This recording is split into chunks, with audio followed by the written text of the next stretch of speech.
안녕하세요, 개발자 구리인입니다. 이번 시간에는 수파베이스의 토픽 관련 테이블을 생성을 하고 실제로 저장을 해보는 작업을 해보도록 하겠습니다. 우리가 지금 개발하고 있는 이 페이지는 페이지스 폴더 안에 index.tsx라는 파일에서 이 UI UX를 관리를 하고 있잖아요.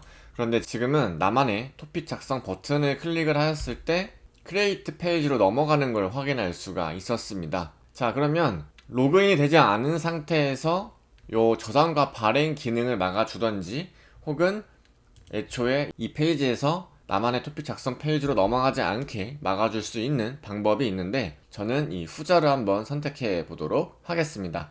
직전 강의의 주스탄드에서 펄시스트를 활용한 유저 정보 관리하는 방법이 있었잖아요. 실제 우리는 브라우저 로컬 스토리지에 로그인된 시점의 유저 정보를 담고 있습니다.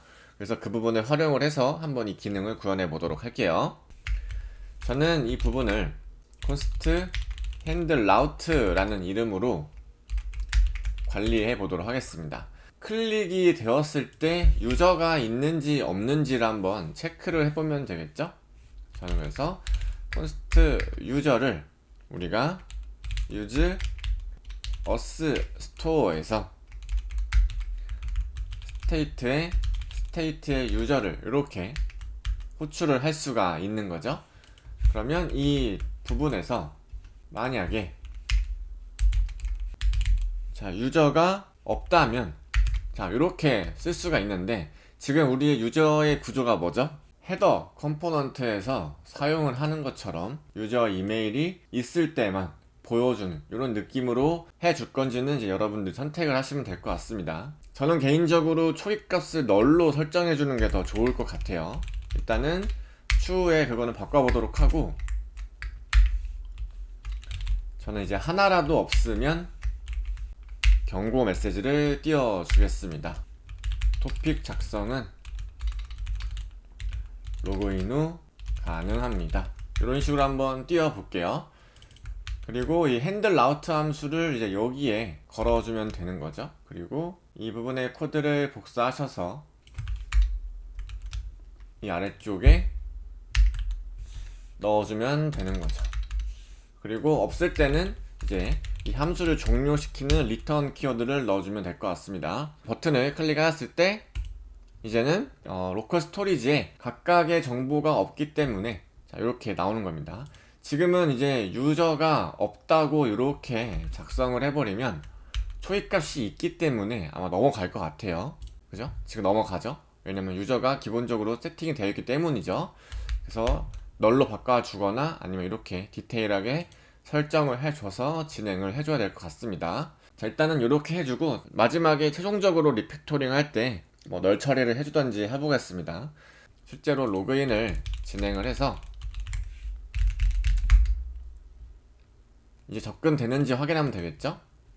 자, 나만의 토픽 작성 버튼을 클릭하면 이제 넘어가죠. 자, 그리고 나서 이 작성 페이지에서 저장을 했을 때 혹은 발행을 했을 때 어떻게 하면 이 데이터를 수파베이스 DB에 담을 수 있을지 이제 고민을 해봐야 할 것 같습니다.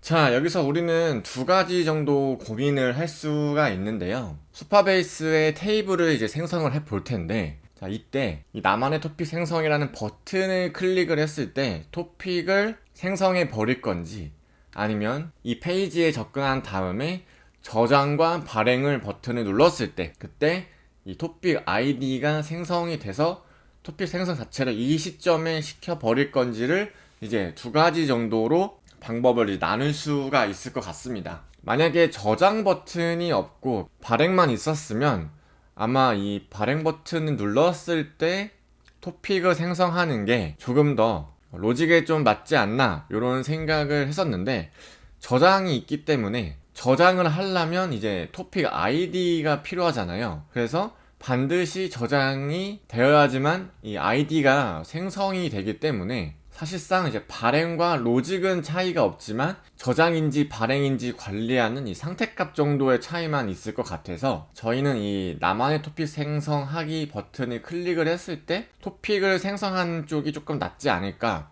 그러면 이 아이디를 이제 가지고 있고 URL을 이제 이렇게 접근하는 게 아니라 중간에 토픽 아이디를 넣어서 use param이라는 리액트 라우터의 기능을 통해서 이 아이디 값을 접근할 수가 있으니까 이걸 가지고 저장인지 발행인지를 이제 슈퍼베이스에 로직을 태우는 이런 구조를 한번 해보면 되지 않을까 생각을 해보았습니다. 그래서 방법은 이렇게 저는 두 가지 정도를 떠올렸는데 어떤 걸 해도 사실은 상관이 없어요. 어떤 게 좋고 나쁘고의 기능은 아니라 이제 이 서비스를 어떻게 운영할 건지에 대한 관점에 대한 차이이기 때문에 이 점을 한번 짚고 넘어가야 여러분들이 함께 개발을 함에 있어서 이해가 되실 것 같아서 한번 설명을 해보았습니다. 자, 그러면 저는 나만의 토픽 생성 버튼을 클릭을 했을 때 토픽을 한번 생성해보는 그 작업을 먼저 한번 해보도록 하겠습니다. 다시 브라우저 화면으로 넘어갈게요. 자, 요 UI 잘 기억해 두시고, 자, 우리가 지금 관리하고 있는 리액트 슈퍼베이스 프로젝트 클릭하시고 왼쪽에 이 테이블 에디터라고 있습니다. 자, 이 부분을 클릭해주면 현재 우리가 관리하고 있는 유저 테이블이 있죠. 자, 여기서 뉴 테이블 버튼을 클릭을 하시고 토픽이라는 테이블을 하나 만들겠습니다. 그리고 디스크립션은 토픽 이렇게 할게요. 자, 아이디는 그러니까 인티저로 해주면 될 것 같고, 자, add 컬럼 눌러주시면 자, 이제 작성자를 넣어줘야 되니까 저는 어써 이렇게 넣어줄게요. 그리고 타입은 우리가 유저 아이디를 넣어줘야 되니까 UUID를 이렇게 넣어주겠습니다. 그리고 이 오른쪽에 이 링크 아이콘을 클릭을 해주신 다음에 퍼블릭이 아닌 어스에서 유저스를 클릭해 주신 다음에 우리가 토픽의 어서라는 컬럼을 관리하고 있는 저 어센티케이션의 유저의 아이디를 이렇게 연동을 해 주는 겁니다. 자, 그리고 아래쪽에 이 컬럼이 사라졌을 때 캐스케이드 속성을 줘서 관련된 데이터들도 삭제되도록, 즉 유저가 탈퇴했을 때 해당 유저가 작성한 토픽을 삭제하고 싶으면 캐스케이드 속성을 주면 되고요. 그냥 남겨두고 싶다 그러면 그냥 이렇게 노 액션 상태로 주시면 됩니다. 추후에 한번 고민해보고 세이브 해주겠습니다. 그리고 또 애드 컬럼으로 타이틀이 필요했었죠. 이 부분은 텍스트 넣어주시고, 그 다음에 컨텐트 부분이 있죠. 이 부분은 이제 텍스트로 넣어줘도 될 것 같아요, 일단은. 그리고 카테고리 있었죠. 이 부분도 텍스트, 그리고 썸네일도 있었습니다.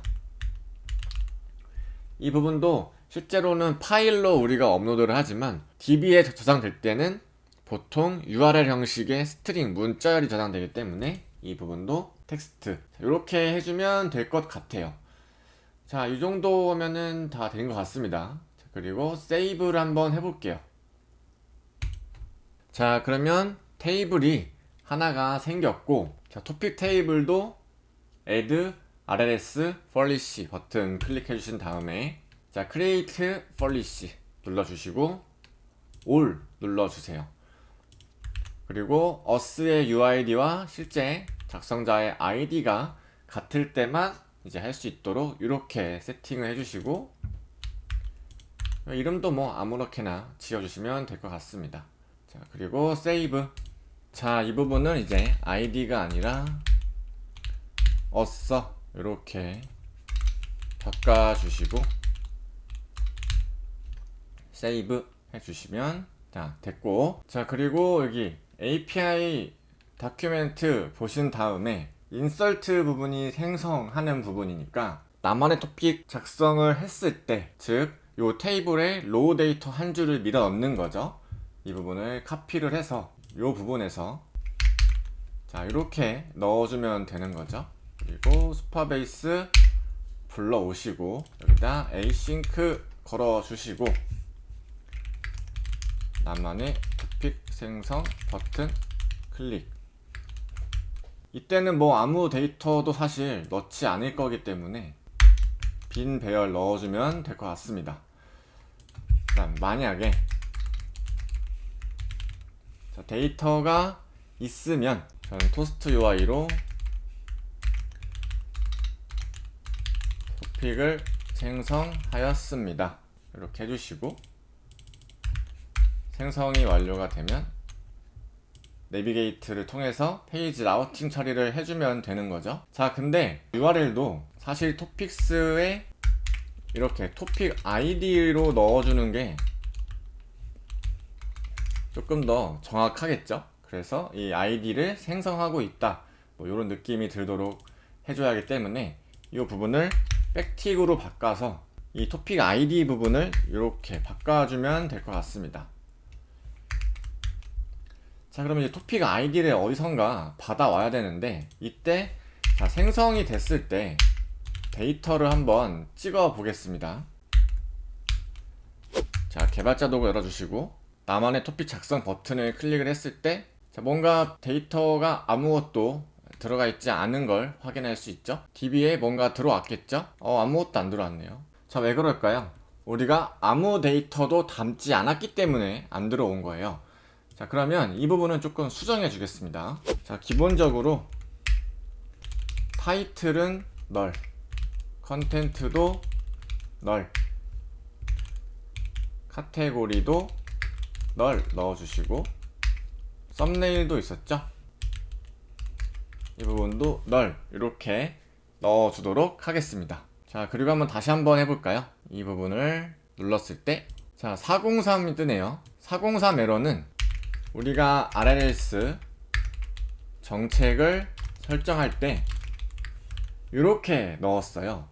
그래서 우리가 유저와 관련된 정보를 테이블을 조인을 시키고 있기 때문에 이 유저에 대한 정보를 참조하지 못하기 때문에 스파베이스 쪽에서 이 인설트를 지금 거부를 하고 있는 겁니다. 자, 그래서 여기서 우리가 어서라는 걸 지금 추가해서 관리하고 있잖아요. 유저의 아이디를 한번 넣어주는 겁니다. 자, 그리고 다시 한번 해보겠습니다. 다시 버튼을 클릭하면 이제 데이터가 잘 넘어갔고 생성이 잘 된 걸 확인할 수 있었습니다. 자, 그리고 스파베이스 데이터 테이블로 한번 가보면 이 어스 아이디가 실제로 어센티케이션에서 관리하고 있는 유저 아이디 그대로 들어간 걸 확인할 수가 있어요.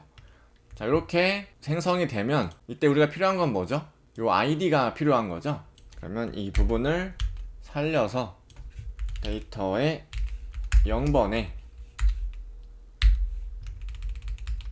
아이디 이렇게 넣어주면 될 것 같습니다. 그러면은 이제 이 토픽 아이디의 크리에이트 번호로 넘어가는 걸 확인할 수 있죠. 자, 다시 한번 해보겠습니다. 이 부분을 다 삭제해 주시고 다시 생성 누르면 여기 토픽도 3번이 잘 들어가 있고 크리에이트도 잘 넘어간 걸 확인할 수 있었어요. 여기도 리프레시 한번 눌러보면 데이터가 잘 들어온 걸 확인할 수 있었습니다. 자, 그러면 이제 지금 제가 URL이 바뀌었기 때문에 이 부분에서 동적 라우팅을 진행해 줘야겠죠. 이렇게 넣어 주시고 저는 이 아이디를 토픽 언더바 아이디 이런 식으로 해 주겠습니다.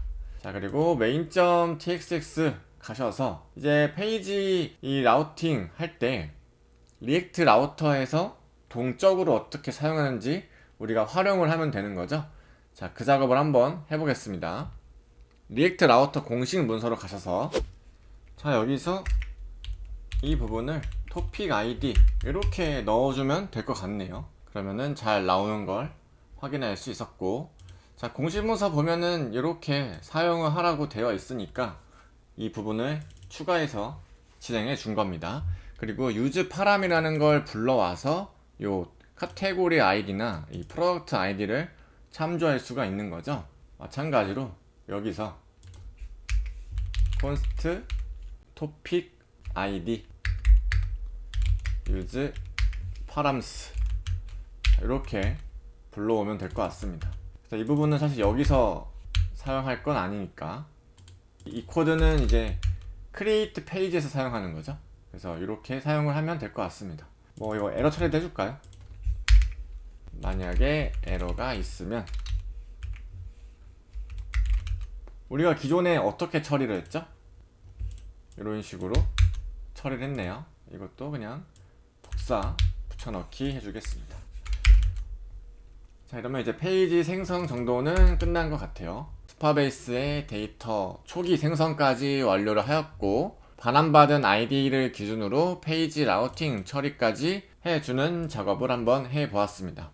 이렇게 지금 우리가 흔히 알고 있는 create, read, update, delete, CRUD라고 불리는 작업 중에 C 작업을 완료를 한 겁니다.